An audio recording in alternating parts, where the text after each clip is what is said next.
And thank you so much.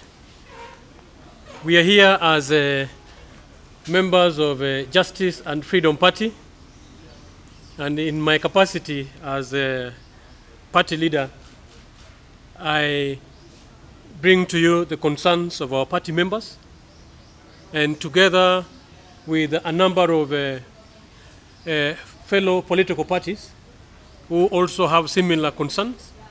I know John representing Safina and another of other party representatives who are among with us. We have a few concerns that we are raising at this moment. We're in a moment in our country that can be historical based on how we handle it, but we are also in a moment that can lead to disaster. And the best that we can do as a responsible citizen is to avoid by all means possible a way that can lead our country to disaster. To that effect, we have a few sentiments as a party which we would like to record with the Fourth Estate, the reason why we called you here, and we will share with you in writings, also in social media, in soft copy, the concerns that we've registered. And big question we are asking to date is where is the path bridge in this BBI, which I know is a momentous occasion within our country today. I know the road to Bomas is very busy, and some of us, we sat back and we looked for that BBI path through the document that was circulated famously on social media and the document that is being launched today. If there will be any variables, then whatever we will share with you can confirm, or you can later check out to verify if the information we're giving you contradicts what we've already read. And what we've already read has left us with a number of questions, wondering where the path to that bridge is. There is a bridge, yes, but majority of us can't find a path to that bridge. And that is one major question that is concerning us. And fellow Kenyans, we as Justice and Freedom Party have taken a keen study at the recently released Building Bridges Initiative document.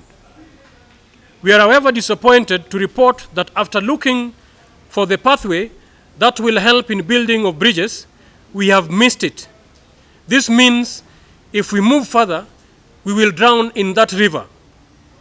We are living at a time the world is facing the biggest pandemic, yet there seems to be no meaningful solution that we can observe, especially within the same document and considering the context of the time we are living in.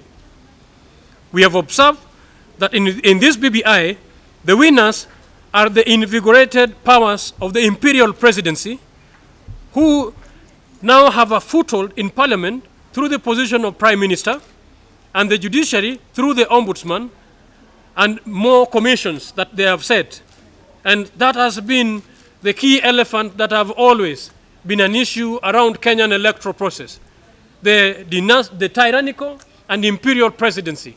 And this document, instead of giving us a solution as they promised, actually have given us the reverse, empowered the presidency to an impossible level than even the current constitution that we have. The BBI has made the current parliament unconstitutional.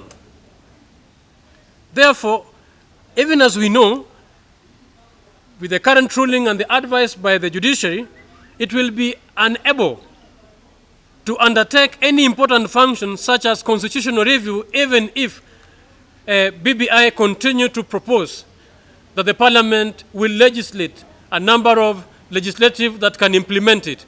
And they're not cognizant that they want to implement the legislation through an illegal house. I think that is worrying as a country. As Justice and Freedom Party, we regret to say that the BBI drafters are using the recommendations we gave them to legislate amendments to conceal their real agenda. And that real agenda is what responsible Kenyans like us must bring to the table. At no point in this agenda was the judiciary a problem. Yet BBI purports to have the judiciary, which is an independent arm of government, have the president select an ombudsman, an official of the judiciary, as an official of the judiciary. Isn't that not a form of control of an independent body? We have observed that BBI is aptly captured in Matthew 23, verse 4, where it says, leaders tie up heavy loads on men's shoulder, yet they themselves are not able to lift a finger to carry them.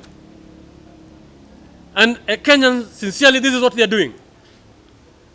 The things they're proposing, even if you allow them to carry them, they will not, yet they're putting them in our shoulder. Among the losers in this increased political position for losers, such as Prime Minister, we have seen the decline of the economy under the Jubilee government, with the sectors such as agriculture, hospitality, tourism, labor, SMEs, and we know what has happened to our industries in Kenya. They have been sacrificed as the altar of China's and the Chinese deals. And these are the same guys who cut deals with China. The BBI is important. It has failed to guarantee a level playing field. Sorry, the BBI, mark the word, I didn't say important, I say important. The BBI is important because it has failed to guarantee a level playing field among the political parties. That is not guaranteed. This means we are sailing in two different boats. And single yes, and as a single yes vote at the referendum will push Kenya into imminent disaster. And I don't think, even by the virtue of the document that has been presented, whether it is worth the cost that Kenyan citizens have paid. I would urge the anti-corruption to do further investigation, because looking at the document again, how you will craft the referendum questions out of the shambolic document they presented to us is of serious concern. And how we will come up with yes and no vote out of this document will still actually yield more confusion. And if we had a document that was worth 10 billion and above, then I'm so sure today we will not be here. But our concern is the document is not worth what it is costing. And a simple yes, as I'm saying, at the referendum will push Kenya into imminent disaster.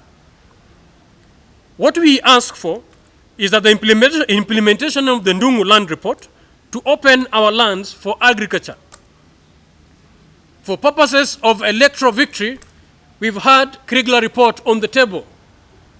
That report should be brought back on the table. It will sort out the political crisis that we are having, because BBI as it stands, it is going to empower the same tyrants, and more so the dominant two political parties, at the expense of other political parties. And to that effect, Safina, thank you, and the other political parties who have come on board with us. Let's rise up to the occasion and defend our cause if we are to have electoral liberation. And we, through this press conference, call upon Kenyans of goodwill to put together their efforts and resources, because we have a task ahead. It's not about just coming out here and reading this press statement, but in this document they presented in its entirety, we must make sure that it does not see the light of the day. And we call upon religious leaders. Thank you, Bishop, for being in attendance.